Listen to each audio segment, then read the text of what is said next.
Hello guys, welcome back in my new blog. तो आज हम यहाँ आए थे मतलब मिर्ची तोड़ने के लिए।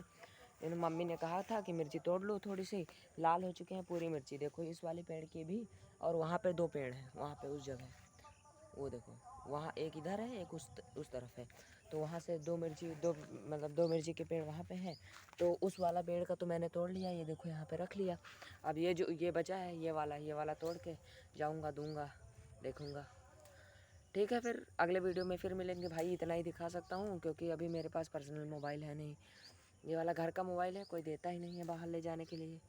अभी मैं इंस्टाग्राम देखने के लिए मैंने लिया था, तो मैंने सोचा ब्लॉगिंग कर लूँ थोड़ा सा। ठीक है, फिर मिलेंगे अगले ब्लॉग में भाई।